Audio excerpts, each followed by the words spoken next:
Saudara-saudaraku, bersukacitalah dalam Tuhan. Menuliskan hal ini lagi kepadamu tidaklah berat bagiku dan memberi kepastian kepadamu. Hati-hatilah terhadap anjing-anjing, hati-hatilah terhadap pekerja-pekerja yang jahat, hati-hatilah terhadap penyunat-penyunat yang palsu, karena kitalah orang-orang bersunat yang beribadah kepada Roh Allah dan bermegah dalam Kristus Yesus dan tidak menaruh percaya pada hal-hal lahiriah.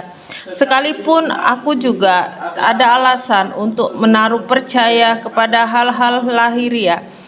Jika ada orang lain menyangka dapat menaruh percaya pada hal-hal lahiriah, aku lebih lagi disunat pada hari ke-8 dari bangsa Israel, dari suku Benyamin, orang Ibrani asli, tetapi pendirian tentang hukum Taurat, aku orang Farisi, tentang kegiatan aku penganiayaan jemaat, tentang kebenaran dan menapti hukum Taurat, aku tidak bercacat. Tapi apa yang dahulu merupakan keuntungan bagiku, sekarang kuanggap untung karena Kristus. Malahan segala sesuatu anggap rugi karena pengenalan akan Kristus Yesus lebih mulia daripada semuanya. Oleh karena Dialah aku telah melepaskan semuanya itu dan menganggapnya sampah, supaya aku memperoleh Kristus dan berada di dalam Dia, bukan dengan kebenaranku sendiri karena menaati hukum Taurat, melainkan dengan kebenaran karena kepercayaan pada Kristus, yaitu kebenaran yang Allah anugerahkan berdasarkan kepercayaan. Yang ku kehendaki ialah mengenal Dia dan kuasa kebangkitannya dan persekutuan dalam penderitaannya, di mana aku menjadi serupa dengan Dia dalam kematiannya. Amin. Firman Tuhan. Ya, jadi firman Tuhan ini menggambarkan siapa Rasul Paulus. Rasul Paulus adalah seorang yang suku Benyamin, orang Ibrani asli, di mana dia juga berkegiatan ya taat kepada agama.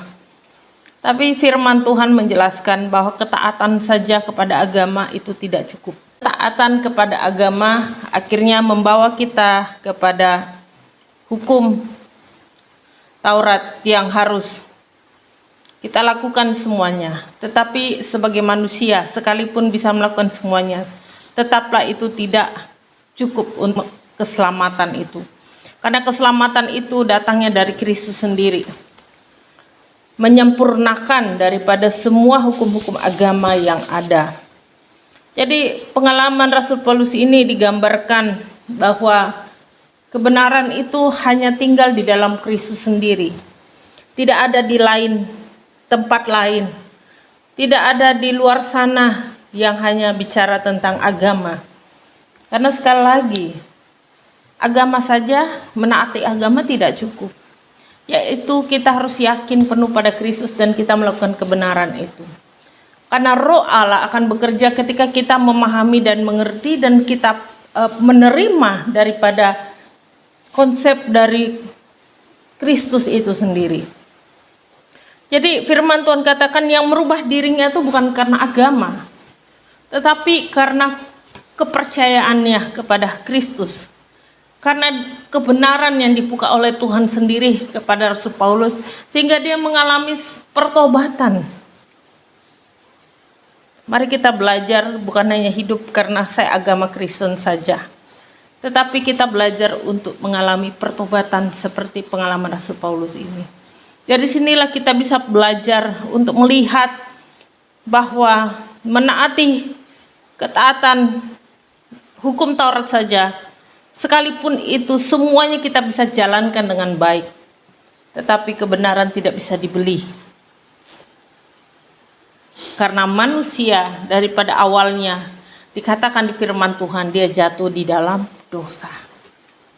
Oleh sebab itu tidak ada yang bisa untuk menggenapi kebenaran itu selain daripada Kristus sendiri. Kristus adalah ujung pangkal, dia adalah yang awal dan yang akhir adalah segalanya di dalam hidup orang percaya. Dan firman Tuhan juga katakan bahwa di dalam Kristus, walaupun kebenaran di mata dunia itu sangat merugikan, tetapi bagi Dia segala sesuatu adalah kembali kepada rancangan Tuhan. Oleh sebab itu, mari kita belajar untuk hidup takut akan Tuhan yang sungguh-sungguh. Bukan hanya sekedar saya mau melakukan perintah agama, tetapi lebih daripada itu, Kristuslah yang kau pegang, yang awal hidupmu dan akhir hidupmu. Ini menjadi kunci karena agama itu banyak, aliran itu banyak, tetapi keyakinan pada Kristus hanya satu. Itulah yang membawa kita ke surga. Cukup jelas daripada Rasul Paulus ini bahwa dia dulu adalah seorang yang menganiaya jemaat. Dia dulu merasa mungkin satu kebanggaan kalau dia bisa menganiaya jemaat Tuhan. Karena itulah perintah agamanya. Yang tidak sesuai dengan dia harus ditebas. Tetapi ketika dia kenal Kristus dan dia percaya, dia bertobat sungguh-sungguh, baru dia mengerti, memahami bahwa kasih Tuhan itu tidak pernah memandang siapa kita.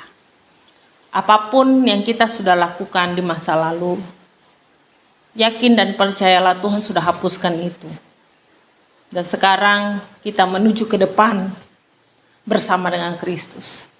Nyatakan Kristus dalam hidup kita setiap hari, melalui doa-doa kita, melalui pujian kita. Nyatakanlah kebaikannya setiap hari melalui kesaksian hidup kita kepada orang-orang di sekitar kita. Saya percaya mereka membutuhkan pertolongan Tuhan. Saya sering katakan, kekayaan tidak bisa membeli keselamatan. Ajaran agama manapun tidak dapat menukar itu dengan keselamatan kecuali dalam Kristus.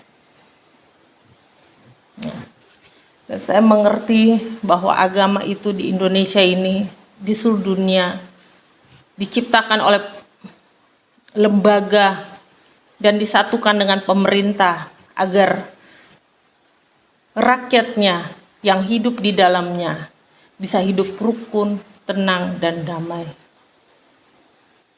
Tetapi kenyataan berbeda dengan itu. Disitulah kita belajar dari seorang Rasul Paulus ini, menaati hukum Taurat belum tentu bisa mengenal kebenaran dengan baik. Jadi jangan terkecoh dengan, saya sudah ini, saya sudah begitu. Kenalilah Kristus, pengalaman hidupmu sendiri. Bersaksilah di luar sana bahwa Tuhan itu baik. Tuhan itu menyembuhkan saya. Tuhan itu menguatkan saya, memulihkan saya. Karena bersaksi itu hal paling mudah yang kita lakukan. Tidak perlu budget dan biaya, cukup bicara. Dan arahkan diri kita terus kepada Tuhan. Tuhan akan menuntun arah pembicaraan kita. Segala sesuatu saya percaya dan saya lihat ketika benar-benar belajar untuk punya hubungan pribadi dengan Tuhan terus menerus, maka Tuhan akan tunjukkan banyak hal kepada kita. Jadi sebenarnya bukan Tuhan meninggalkan kita, tapi kita yang sering menjauh dari Dia. Oleh sebab itu mendekatlah hari-hari ini kepada Tuhan, mumpung kita masih punya kesempatan. Karena kesempatan itu tidak bisa terulang lagi. Waktu yang lalu tidak bisa diputar kembali. Ketika kita ada kesempatan, ambillah kesempatan itu, dekatkan dirimu kepada Dia. Tuhan sang pemilik, sang pencipta yang punya hidup kita. Seperti pengalaman seorang Rasul Paulus ini. Sehingga dia mengatakan apa? Dalam Kristus dianggap sebuah keuntungan, tapi di luar Kristus kerugian. Karena apa? Belum mengenal kebenaran, rugi sekali. Sekalipun baik, tapi kebenaran tidak ada di dalamnya. Inilah saya bilang, memang hari-hari ini kita sedang belajar untuk dituntun di dalam kuasa Roh Kudus, untuk dituntun untuk mengerti siapa Tuhan itu. Ya, kita harus mengalami pribadi.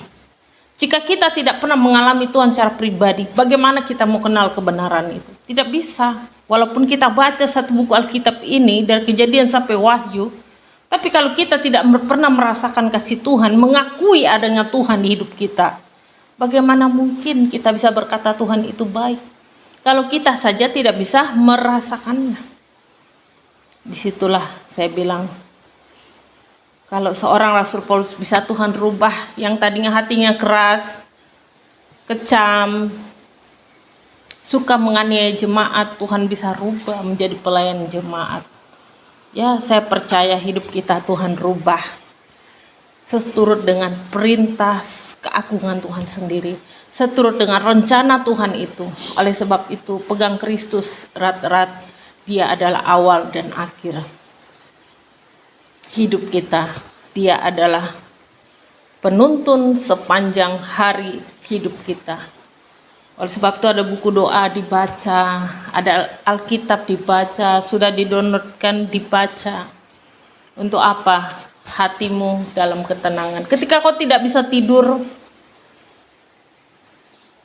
berbicaralah dengan Tuhan. Ketika kita dalam pergumulan, mendekatkanlah diri dengan Tuhan. Saya percaya segala sesuatu Tuhan proses dan itu ada waktunya. Tetapi daging kita ini memang lemah sekali, tidak kuat menanggung penderitaan itu. Daging, secara kedagingan kita pasti kita bertanya-tanya, kenapa ini harus terjadi sama aku? Kenapa harus saya mengalami begini, mengalami begitu?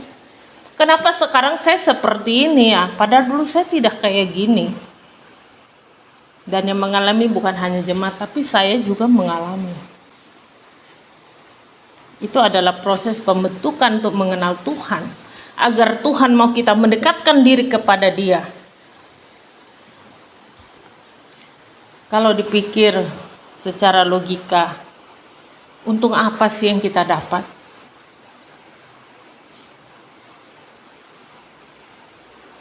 Apa maksud Tuhan dalam hidup kita? Harus kita mengalami hal seperti ini. Firman Tuhan ajarkan kita untuk percaya, yakin bahwa Tuhan itu punya rencana yang indah. Kalau orang di luar sana bisa berkata, rancangan Tuhan indah pada waktunya, bagaimana dengan kita? Itu sudah ada di firman Tuhan, bahwa rencana Tuhan itu indah pada waktunya. Ya, kalau Tuhan izinkan hari-hari ini kita bergumul berat, untuk kita mendekatkan diri dengan Tuhan, pergunakanlah waktu yang ada. Kesempatan tidak datang dua kali.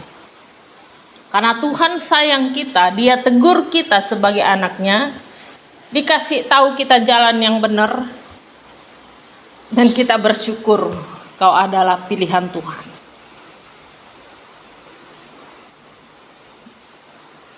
Dan percaya, yakin, Tuhan bisa buat mujizat, keajaiban. Saya bilang tidak usah jauh-jauh, pelayanan ini banyak mujizat. Dulu waktu kesini rumah kosong, tidak ada jalan. Berdoa setiap hari biar ada jalan. Mau ada jalan aja berdoa. Akhirnya 2 tahun berlalu, doa sana sini, diurapi, keliling-keliling ini sampai ke depan sana. Doa, ya puji Tuhan ada jalan. Berdoa ada jiwa, satu jiwa datang pergi dah. Jujur membuat kita frustasi loh sebagai pendeta. Capek kita pelayanan.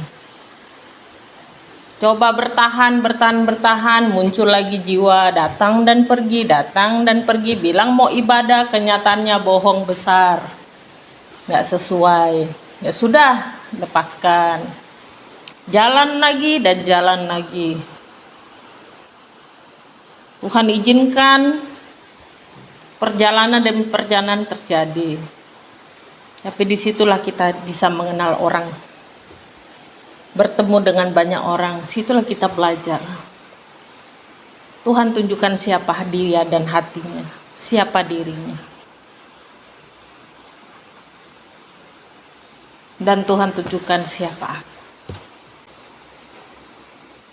Itu perjalanan yang luar biasa. Kalau nggak tahan ujian, udah deh. Orang bilang jadi Nasaria enak ya. Doa doang dapat berkat. Untuk dapat berkatnya doanya tiap hari. Nangis kita sama Tuhan. Menangis benar-benar belajar sampai aku percaya Tuhan rencanamu yang baik yang indah. Dalam pergumulan dan lewat pergumulan. Ya ada saja cara Tuhan menggampangkan itu. Membuka jalan yang tertutup. Mau bangun kolam baptis orang bilang nggak mungkin. Mana mungkin bisa buat kolam baptis. Berdoa dan berdoa tiap hari, proposal tuh diangkat berdoa. Ya Tuhan bisa kirim banyak cara untuk menolong kita. Ya sampai sekarang ini Tuhan itu sangat baik buat kita. Dia tahu apa yang kita perlukan. Waktu STT berdoa butuh proyektor, Tuhan kasih proyektor.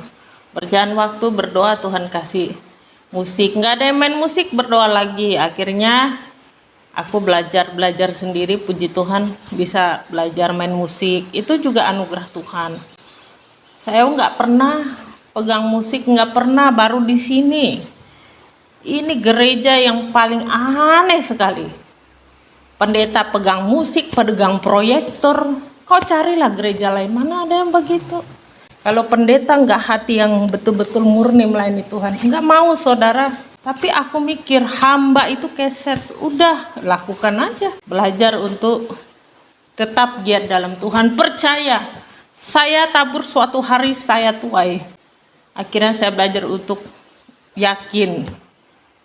Ya, saya percaya Tuhan yang kirim.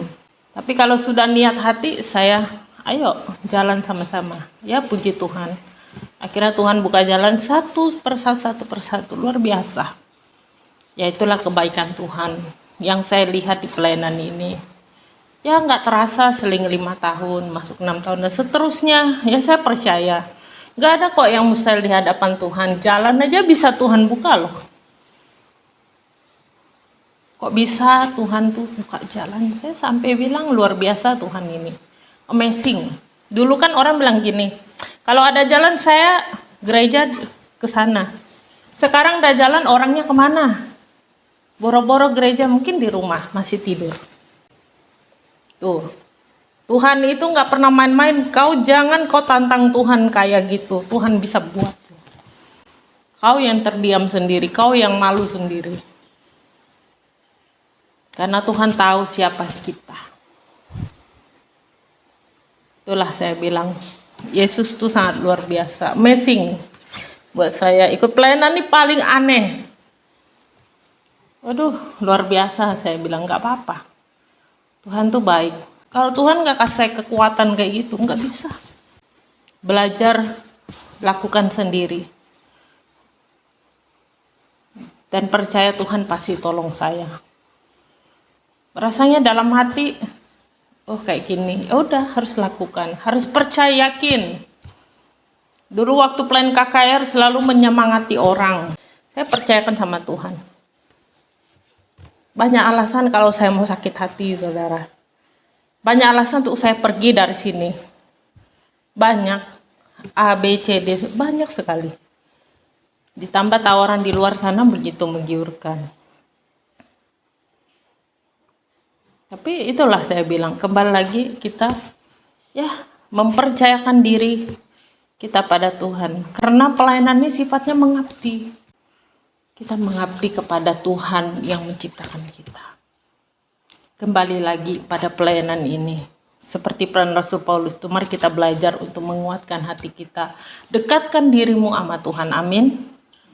Apapun itu, bersyukur saja. Terima kasih Tuhan Yesus, hari ini masih sehat, masih baik, masih semangat. Hari ini saya masih bernapas. Itu rasa syukur kita. Coba lihat orang di rumah sakit sana. Seminggu bayar. Sekian juta. Kita masih bisa menikmati Tuhan. Percaya. Memang sih, iblis tuh suka ngorek-ngorek gini. Dulu lu begini, dulu begitu. Kan saya dari muda sudah berjuang pontang-panting.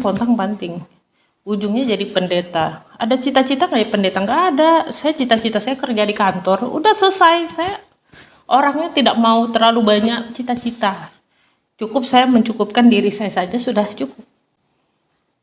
Tapi Tuhan yang bawa giring jadi pelayan Tuhan lagi, balik ke pelayan Tuhan itulah.